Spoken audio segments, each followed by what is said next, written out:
Shalom, salam damai sejahtera Bapak Ibu, Saudara dan Saudariku seiman.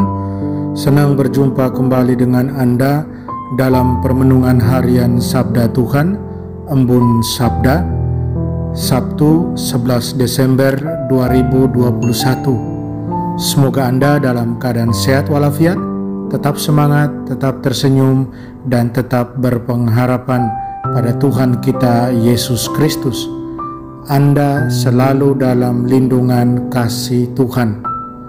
Buat saudara dan saudariku yang sakit, saya berdoa dalam nama Tuhan Yesus, Anda sembuh. Saudara dan saudariku, hari ini gereja mengajak kita merenungkan bacaan pertama dari Kitab Putra Sirak, bab 48 ayat 1 sampai 4, dilanjutkan ayat 9 sampai 11. Sedangkan bacaan Injil kita akan dengar dari Injil Matius bab 17 ayat 10 sampai 13. Saudara dan saudariku yang terkasih, hari ini saya ajak kita merenungkan tema Jadilah seperti Yohanes Pembaptis.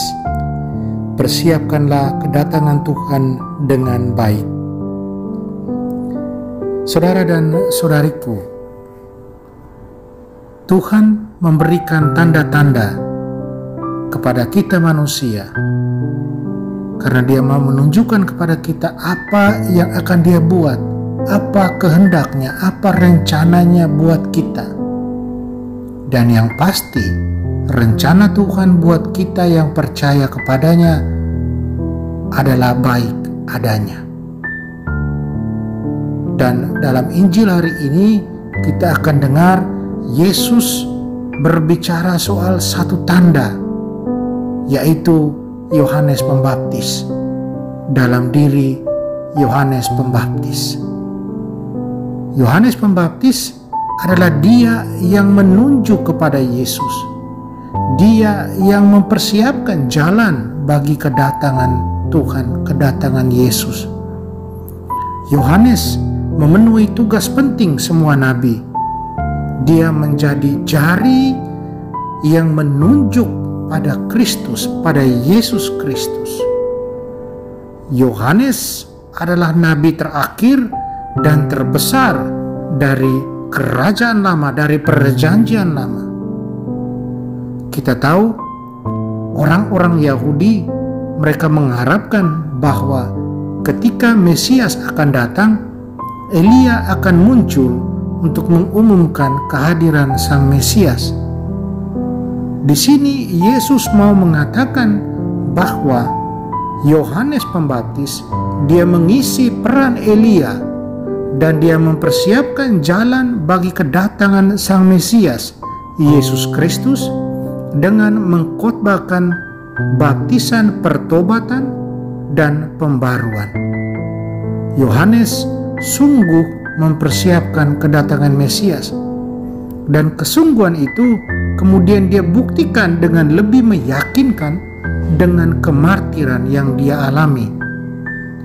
Dia tidak pernah takut untuk mengalami kemartiran ketika dia memberitakan tentang kebenaran, karena kebenaran sejati yang datang lewat Kristus, itulah yang dia persiapkan jalannya, yang dia persiapkan kedatangannya. Saudara dan saudariku terkasih dalam Kristus, sebagai hamba-hamba Tuhan, sebagai putra-putri Tuhan, putra-putri Allah, kita adalah hamba-hamba yang siap sedia. Itu yang kita mau, bukan? Hamba-hamba yang selalu waspada.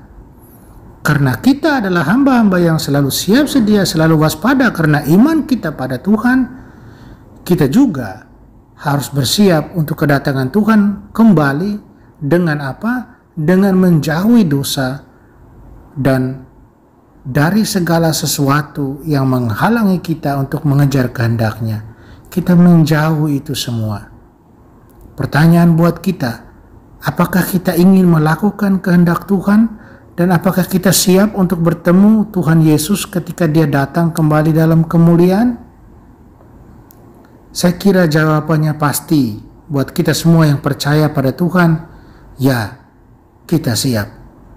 Kalau jawaban kita kalau kita siap, maka kita harus tunjukkan sikap seperti Yohanes Pembaptis, yaitu jauhi dosa. Dan bukan hanya berhenti di situ, bukan hanya kita secara pribadi menjauhi dosa dan menjauhi segala tantangan-tantangan yang dosa-dosa yang menghantar kita untuk mempersiapkan diri buat Tuhan Yesus, tetapi lebih dari itu kita juga harus mengajak orang untuk menjauhi dosa. Dan di samping itu kita juga harus siap serta tidak takut untuk memberitakan kebenaran, bahkan ketika kita harus mengalami kemartiran sekalipun. Dan percayalah saudara dan saudariku yang terkasih dalam Kristus, Tuhan akan bersama kita, Tuhan akan beri kita kekuatan.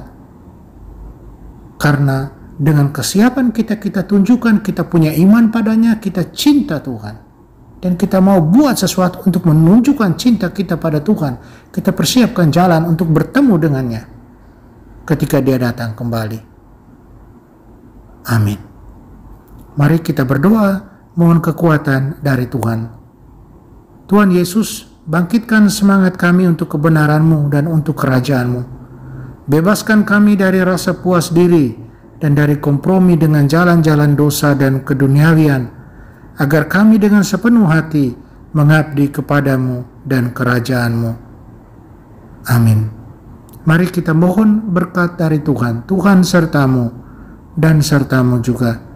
Kita sekalian semua orang yang kita sayangi dan kasih, segala usaha rencana kerja kita dilindungi dan diberkati Allah yang Maha Kuasa, Bapa dan Putra dan Roh Kudus. Amin.